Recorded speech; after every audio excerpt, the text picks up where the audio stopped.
योग के सिद्धांत विषय लेकर उपस्थित हूँ।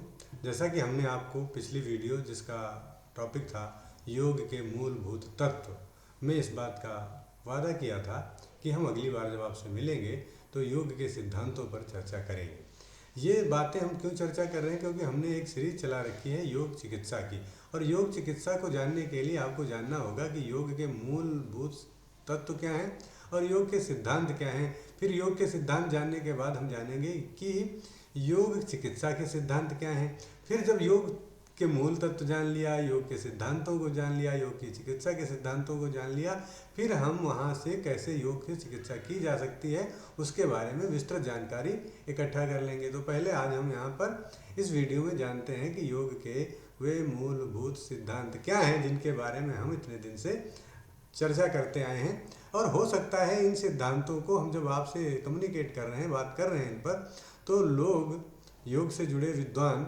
ये हमारी बात से हो सकता है उनको असहमति हो, और मैं अगर किसी को मेरे इन बातों से असहमति है या कोई क्वेरीज है या कोई क्वेश्चन है तो हम इसके माध्यम से, ऑनलाइन माध्यम से, कहीं दूसरे माध्यमों से एक दूसरे से कनेक्टेड तो हैं ही, आप हमसे क्वेश्चन पूछ सकते हैं। अगर कहीं पर कोई डाउट होता है तो हम एक दूसरे से कम्युनिकेट करके उस डाउट को अवश्य दूर करेंगे।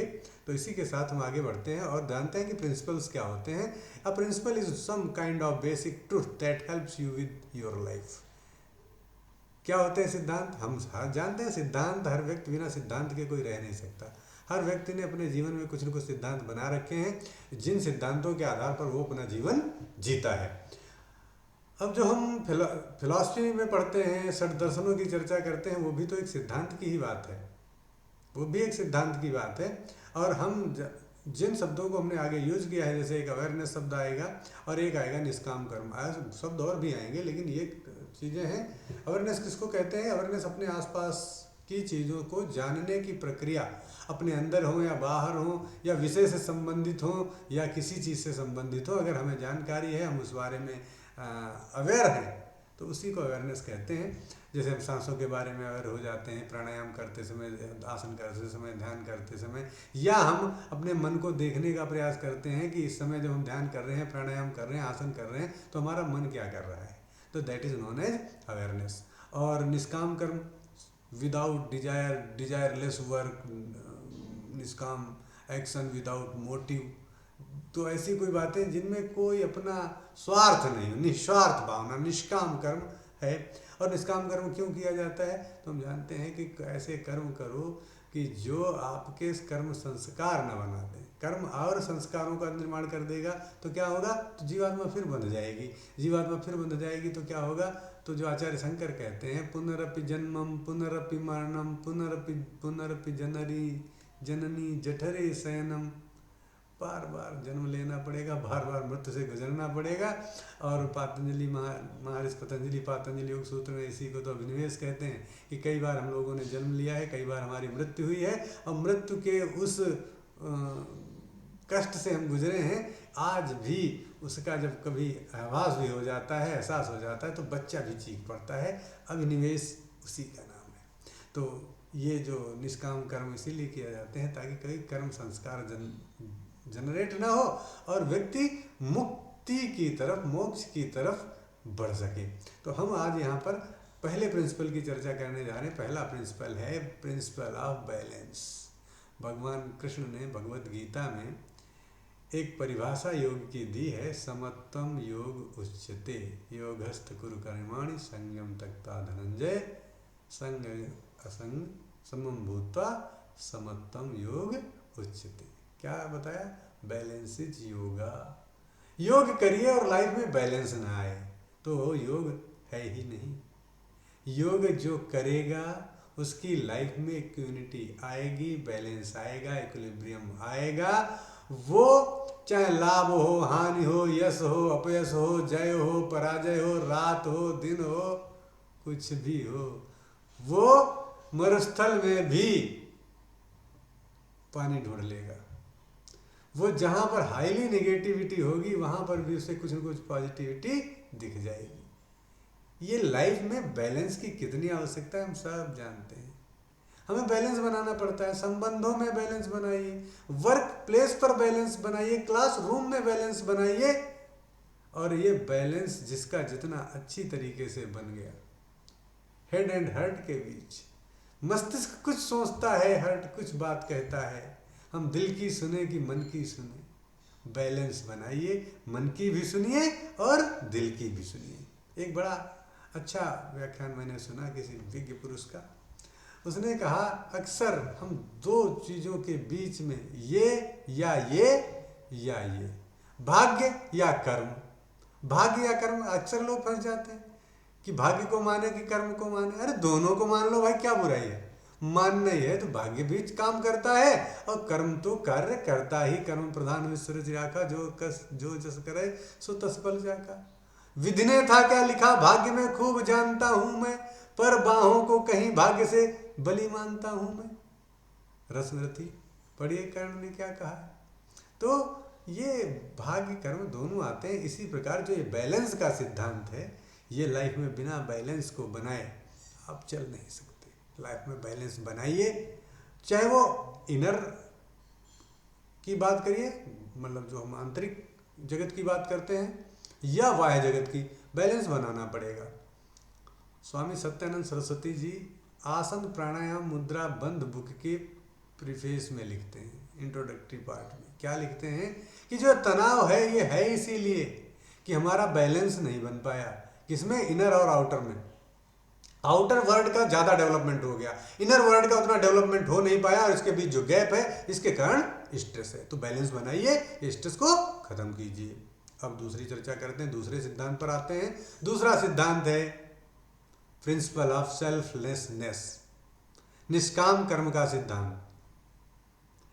भगवान कृष्ण की गीता में ही दूसरा सूत्र, भगवत गीता का जो योग की जो दूसरा परिभाषा है वो क्या है?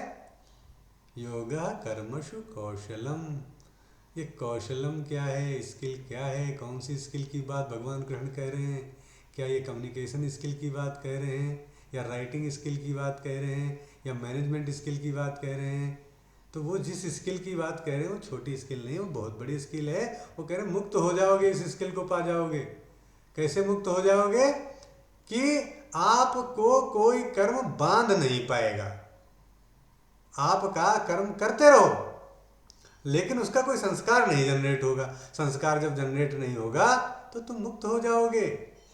संस्कारों को बनाकर ही तो व्यक्ति दोबारा जन्म लेता है, और ये कार्य करके तुम मुक्त हो जाओगे। तो सेल्फलेसनेस वर्क क्या है?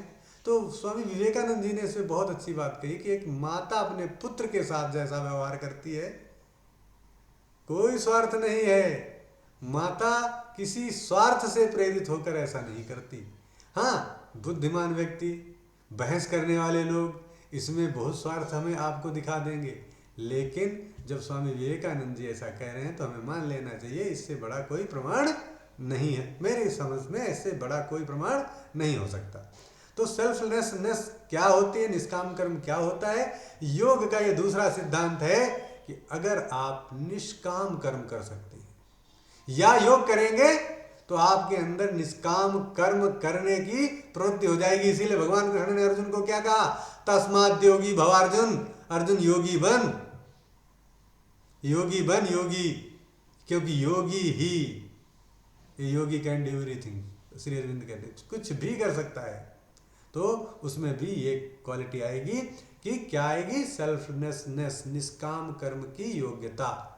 नहीं तो हमारे अंदर हर समय ये होता है कि क्या करें तो क्या मिलेगा, क्या करें तो क्या मिलेगा, तो क्या करें तो क्या मिलेगा, ये सिद्धांत योग का नहीं है। योग तो कहता है कि निष्काम कर्म करिए, स्किल ऐसी लाइए कि आप पार हो जाएं। अब तीसरे सिद्धांत की बात करता हूँ। तीसरा सिद्धांत है प्रिंसिपल ऑफ कंट्रोल, नियंत्रण में रहिए स्वयं, दूसरे को मत रखिए।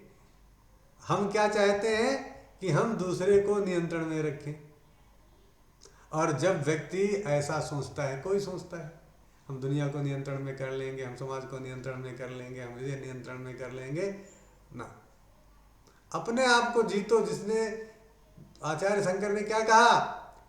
जित जगत केन मनो ही येन। जगत को किसने जीता? जिसने मन को जीता। मन को कौन जीतेगा? तो हमारे पतंजलि पातंजलि योग सूत्र में क्या कहते हैं? योगश्चित्त वृत्ति निरोधा। चित्त की वृत्तियों को निरोध करिए, कंट्रोल करिए, योग हो जाएगा। तो योग करना है तो कंट्रोल करिए ना। किसको कंट्रोल करिए? मन को कंट्रोल करिए, प्राण को कंट्रोल करिए, बॉडी को कंट्रोल करिए। इन सबको अगर तुम कंट्रोल कर ले जाओगे तो आपका योग हो जाएगा। बिना कंट्रोल के योग नहीं होगा। कंट्रोल करिए, योग होगा। और योग करोगे तो कंट्रोल करना आ जाएगा। Vice versa also true. या तो आपको कंट्रोल करना है, कंट्रोल करिए, या नहीं कंट्रोल करना आपको आता है तो योग करिए। और योग करेंगे तो कंट्रोल करना आ जाएगा। योग करेंगे तो कंट्रोल करना आ जाएगा। तो हम अगले प्रिंसिपल की तरफ बढ़ते हैं। अगला प्रिंसिपल क्या है? Principal of awareness. इसीलिए मैंने अवेयरनेस वहाँ शब्द यूज किया था। अवेयरनेस क्या होती है? हम कहते हैं प्राणायाम कीजिए, प्राणायाम करिए। क्या करेंगे प्राणायाम? नाक बंद करें, आंख बंद करें, षटमुखी मुद्रा लगाएं, नासाग्र मुद्रा लगाएं, प्राण मुद्रा बनाएं। मुद्रा बनाइए, अच्छी बात है। नाक बंद करिए, अच्छी बात है। आंख बंद करिए, और उससे अच्छी बात है। जितने सेंसरी ऑर्गन्स को बंद कर सकते हैं, बाहर की अवेयरनेस से रोक सकते हैं, रोकिए और उस अवेयरनेस को एक तरफ ले जाइए। सांसों पर केंद्रित कर दीजिए। सांसें वही हैं जहां आप जिस एनवायरनमेंट में रह रहे हैं, वही सांस आपके अंदर आएगी। लेकिन उसमें एक चीज की मात्रा बढ़ जाएगी अगर आप अवेयरनेस बढ़ा दोगे। दैट इज नोन एज प्राण। ये क्योंकि हम मनुष्य एक चेतन प्राणी है। मनुष्य के संपर्क में आने वाली वायु में प्राण का प्रवाह उत्पन्न हो जाता है। मनुष्य के संपर्क में आने वाली वायु में प्राण का प्रवाह उत्पन्न हो जाता है। कैसे? जैसे मैग्नेट के संपर्क में आने पर लोहे में मैग्नेट ऑटोमेटिक फ्लो होने लगता है। जैसे कॉइल के चारों तरफ मैग्नेट लगा दी जाती, मैग्नेट को घुमा दिया जाता है तो कॉइल में करंट ऑटोमेटिक फ्लो हो जाता है। वैसे ऐसे ही हमारे सांस के अंदर प्राण ऑटोमेटिक फ्लो होने लगता है। कब? जब हम इस अवेयरनेस को लगा देते हैं तब। और इस अवेयरनेस को जितना आप बढ़ा ले जाओगे, सजगता का दूसरा नाम ही योग है। इसलिए जो योग करेगा वो सजग बनेगा, जो सजग रहेगा वो योग कर पाएगा। तो ये प्रिंसिपल है। क्या? Principle of awareness. और बात करते हैं प्रिंसिपल ऑफ रिलैक्सेशन। आप रिलैक्स रहिए, आराम से रहिए। Hurry up, no haste is waste. जल्दबाजी मत करिए। प्रकृति जंप नहीं करती। जाड़ा जाएगा, गर्मी आएगी, गर्मी जाएगा, जाड़ा आएगा। और ये एकदम नहीं होता। कब ये शर्ट ब्लेजर में चेंज हो जाएगी पता नहीं चलेगा, लेकिन होगा। कैसे? धीरे धीरे, धीरे धीरे रे मना धीरे सब कुछ हो। Be relax. योग में जल्दबाजी नहीं करते। योग कोई एक्सरसाइज नहीं है, योग कोई व्यायाम नहीं है। योग क्या है कि आराम से करिए। हर आसन के बाद रिलैक्सेशन। तो रिलैक्स, बी रिलैक्स। जितना आप अपने आप को रिलैक्स रखेंगे। रिलैक्स, रिलैक्स कैसे? बहुत ज़्यादा एक्सट्रीम में मत जाइए, बहुत ज़्यादा ढील भी मत दीजिए, क्योंकि ये एक बड़ी अच्छी स्टेट है। जितने आप रिलैक्स रहेंगे उतने अल्फा बीटा डेल्टा थीटा आपके अंदर चलने वाली जो ब्रेन वेव्स हैं उनमें परिवर्तन होगा। वेव्स में जब परिवर्तन होगा मतलब विचारों में परिवर्तन होगा, और विचार ही किसी व्यक्ति को महान बनाते हैं। इसलिए आप अपने आप को योग के माध्यम से, योग में बहुत ऐसी प्रक्रियाएं हैं जो हमें रिलैक्स करती हैं। जैसे शवासन टाइप के आसन है, योग निद्रा टाइप की प्रत्याहार की धारणा है, मेडिटेशन है, और न जाने कैसे इतने ध्यान है, न जाने कितने प्राणायाम हैं जो रिलैक्सेशन की तरफ ले जाते हैं। और अगला सिद्धांत है इसका, योग का, प्रिंसिपल ऑफ इंडिविजुअलिटी। थंब लगाते हैं। हमारे थंब का निशान दूसरे से मिल ही नहीं सकता। तो हमारी जो योगिक प्रैक्टिसेस हैं वो हमें इम्पैक्ट करेंगी। हम कितनी देर प्राणायाम कर सकते हैं, हम कितनी देर आसन कर सकते हैं, हम कितनी समय तक कर सकते हैं, उसकी ड्यूरेशन क्या है, उसका टाइम पीरियड क्या है, ये सब इंडिविजुअल टू इंडिविजुअल वेरी करेगा। केवल आसन प्राणायाम मुद्रा बंद की बात नहीं है, ये मंत्र में भी यही है, ये राजयोग की बात यही है। इसीलिए पतंजलि ने पातंजलि योग सूत्र में क्या कहा कि जैसा साधक होगा मृदु मध्यादि तीव्र संवेग, और क्या कहा कि क्षिप्त विक्षिप्त मूढ़ एकाग्र निरुद्ध जैसा भी है उसकी स्टेट, अगर आप प्रथम वर्ग के साधक हैं, आप बहुत इग्नाइटेड व्यक्ति हैं, तो आप सीधे समाधि में पहुंच जाएंगे। नहीं है तो क्रिया योग अपनाइए, नहीं और आपको नहीं समझ में आ रहा है क्रिया योग, तो आप अष्टांग योग को अपनाइए, लेकिन आप योग करिए। तो principle of individuality, her individual अलग है। भगवान ने किसी दूसरे को एक जैसा बनाया ही तो नहीं, एक जैसा बनाया ही तो नहीं, लगता है बस है नहीं। इसलिए अपनी क्षमता के अनुसार योग करिए और अपने को विकसित करिए। हो सकता है आप इसी कालखंड में वो सारे कार्य कर ले जाएं जो आप चाहते हैं, क्योंकि आप इंडिविजुअल हैं। Every child is potentially divine. Central वो लखनऊ में एक स्कूल है बहुत बड़ा, एशिया का सबसे बड़ा स्कूल बताया जाता है, सिटी मॉन्टेसरी स्कूल। उसका ये स्लोगन है, every child is potentially divine. हर बच्चा अपने आप में दिव्य है। तो हम वही बच्चे हैं, बड़े भले बड़े हो गए हैं कि हमारे अंदर वो दिव्यता अब भी है। इसलिए आप अपनी इंडिविजुअलिटी को ध्यान में रखते हुए योग के अभ्यास को करिए। और ये योग का सिद्धांत है कि हर इंडिविजुअल अलग है, उसके लिए प्रैक्टिसेस अलग हैं, उसके लिए ड्यूरेशन अलग है, उसके लिए उसका इष्ट अलग हो सकता है, उपास्य अलग हो सकता है। तो इन सब चीज़ों का ध्यान रखा जाना चाहिए। तो ये कुछ प्रिंसिपल्स थे, 5 प्रिंसिपल्स ऑफ योगा। योग के सिद्धांत हमने 5 प्रिंसिपल्स आपको दिए हैं। धन्यवाद। जय हिंद, जय भारत।